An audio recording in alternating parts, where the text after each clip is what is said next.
ya lo tenemos aquí en piso. Gracias. Hola, doctorazo, ¿cómo anda? ¿Bien? Muy La bien, verdad, muy bien. hubo mucha repercusión a través de las redes sociales, nos llamaron y demás, cuando empezamos a desarrollar el tema de la semana pasada, ¿no es cierto? Las úlceras, claro, sí. las extremidades, claro, cuando uno empieza a ver lo que a veces le cuesta ver y le da cierto escozor. Bueno, acá me ofrecieron para un codo masticable, ¿no? El día jueves pasado, trajeron un codo y me dijeron parecía un caramelito, una cosa hermosa. Uno de los concursantes me quedé flasheado durante los días, en serio. Pero bueno, justamente para prevenir todo eso, lo que hay que hacer es consultarle al médico, hacer los deberes previamente y no llegar a esas instancias. Y las edemas. Los edemas. Los edemas, o sea, es interesante porque vamos correlacionando, o sea, los grados de severidad de lo que es la patología venosa. Uno cuando nosotros hablamos de úlceras venosas, relacionadas con la insuficiencia venosa crónica, previamente el paciente, o sea, se presenta con diferentes síntomas y signos. Dentro de estos signos aparece el edema. Aquel edema que aparece en cualquier persona, en cualquier edad, ¿sí? Más frecuente en los adultos, ¿sí? Y es un inicio, o sea, es un llamado de atención a lo que puede suceder posteriormente, ¿sí? Estos edemas que generalmente el médico, o sea, lo relaciona mucho con el tema de la retención de líquido. Y uno va al médico con la idea, no, doctor, yo tengo retención de líquido, por eso, o sea, genero ese hinchazón en los miembros inferiores, ¿sí? En realidad, si fuese esa la causa exclusivamente, o sea, sería mucho más práctico y más fácil el tratamiento, pero en realidad no es. Como más sal y debería desinflarse. Exacto, o sea, si sería, por lo tanto, a partir de ahí empezamos a investigar y a buscarle las causas generadoras de edemas. Los edemas es una acumulación de líquido a nivel del tejido, el tejido celular, que puede ser ocasionadas por muchas causas. Una de las causas es las causas renales, ¿sí? Una alteración en lo que es la excreción o la eliminación de líquido. Pero así también puede haber causas de tipo cardiológicas también que pueden favorecer. Por eso es muy frecuente los chequeos de tipo cardiológico, electrocardiograma, la consulta al cardiólogo. Otras causas pueden ser también la falta de proteínas, o sea, una mala alimentación puede generar edema. Y cuando lo relacionamos con la flebología, se debe principalmente a lo que se llama insuficiencia venosa propiamente dicha y linfática, ¿sí? Eso se debería, o sea, hay muchas causas. Dentro de las causas que podemos mencionar de edemas repentinos, por ejemplo, podemos mencionar la trombosis venosa aguda que genera un edema, y es de trascendencia el diagnóstico precoz para un tratamiento precoz, ya que tiene en estos casos de aparición aguda, abrupta, tiene un alto riesgo de mortalidad, ¿sí? Pero también existen aquellos casos en los cuales se genera esporádicamente y en determinados momentos del año. ¿Cuándo es más frecuente? Bueno, es más frecuente en las épocas de verano, ¿sí? Que o sea, la mayor cantidad de consultas se generan en esta época. Y también en el invierno, lo que suele pasar este invierno tan extensivo es que los adultos de 60, 70 años, cuando tienen escasa movilidad, ¿sí? Eso lleva a que desarrollen con más frecuencia ese edema, ¿sí? Manifestándose clínicamente con debilidad, dolor, ¿sí? Mira. Picazón. Produce dolores. ¿Sí? Yo no sé si me fijaba en las extremidades inferiores, pero pregunto en los dedos pulgares, que generalmente uno dice, uy, me quedó chico el anillo, y vos lo tratás de sacar y te queda la marca anular que queda, pero aparte tarda en volver a su formato inicial.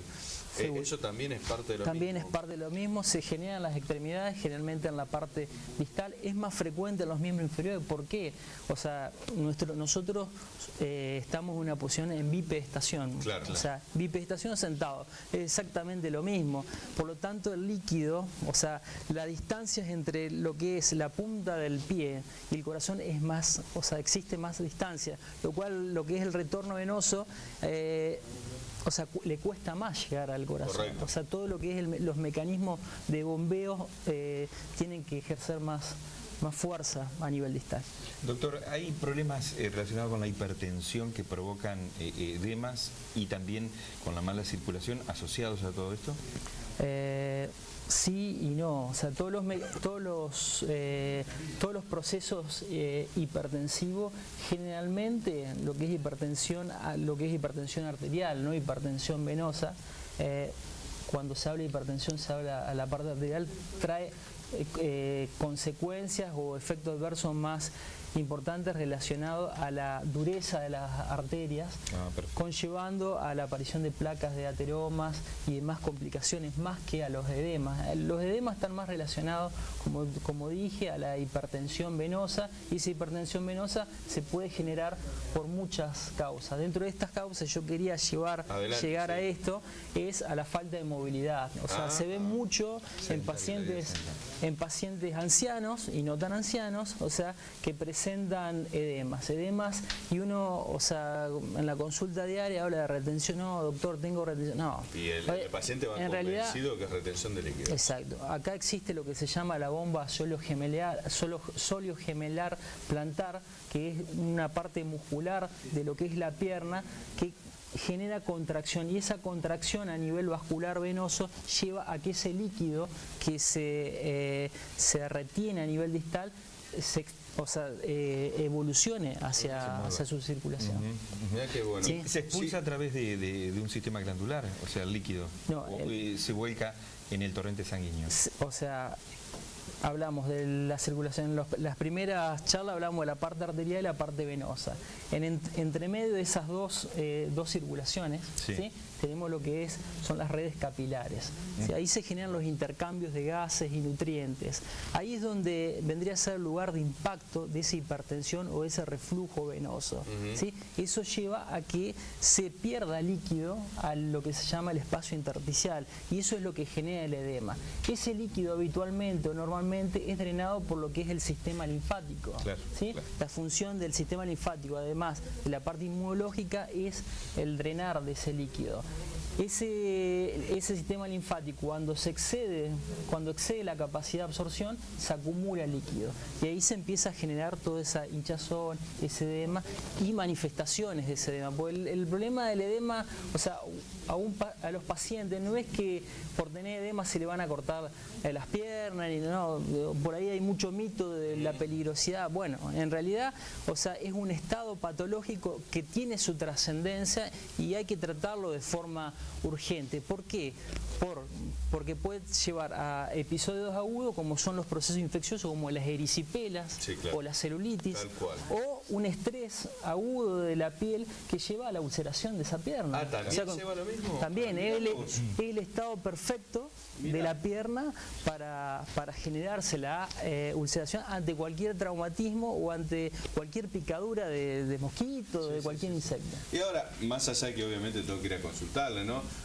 ¿Usted cómo se da? Bueno, me estoy preguntando en la palestra de que me diga el médico al pintor, ¿viste? ¿Y usted cómo pintaría? Bueno, pero en definitiva, ¿cómo se da cuenta que, porque el paciente va convencido de que eso es retención de líquido? Yo estoy más gordito porque hace rato que retengo líquido, doctor, y decir, un momentito, que no sé, puede ser que sea edema. Entonces, ¿cómo es por chequeos? ¿Es a simple vista? ¿Observación? Generalmente, o sea, hay detrás de toda esta patología hay lo que llaman los antecedentes personales del paciente, claro, ¿sí? Buscándole dentro de su historia clínica si presenta patologías cardiológicas, si toma algún tipo de fármaco que genera, porque hay muchos fármacos que originan estos edemas, si las patologías, si la patología fue de comienzo abrupto. Muchas veces ha pasado en el consultorio ante la presencia de pacientes que han viajado y por estar tanto tiempo en una posición sentada se les genera edema. Bueno, o sea, hay todo un estudio previo, ¿sí? Siempre se tiene que descartar con un primer método que es el ecodoppler venoso, que a partir de ahí establecemos si de etiología venosa o no. Bien, mirá vos, yo Claro, Claro, todo uno el no- día viste que no sabe, es como convencido que no ve. de que la marquita que se me hacía en el anillo era exclusivamente porque estaba más gordito, producto de que o hay más grasita o es más líquido. Sí. Después me estoy dando cuenta que podría ser también Si se le tema hinchan las venoso. manos, Bueno, mi mamita, y bueno, y entonces me tengo que someter al chequeo. Al chequeo, sí, o sea, sobre todo en la parte, yo lo que promulgo es que nosotros como individuos, a medida que transcurrimos nuestra vida, nos tenemos que movilizar más. Sí, señor. Y sobre todo lo que es los miembros inferiores. Se ven muchos geriátricos, en mucho Sí. estado avanzado, en el cual de postración, lo que se dice de postración, en el cual están mucho tiempo sentados, mucho tiempo acostados, y eso lleva al edema y consecuentemente lleva a la aparición de patologías agudas y de gravedad. Gracias, doctor. ¿Dónde lo gracias. encuentro siempre? Tanto en Crespo como en Paraná. Exacto. Ahí estamos, Catamarca 572 y en el Centro Médico Crespo. Un abrazo grande. Nuestro querido médico, flebólogo, Aníbal Damián.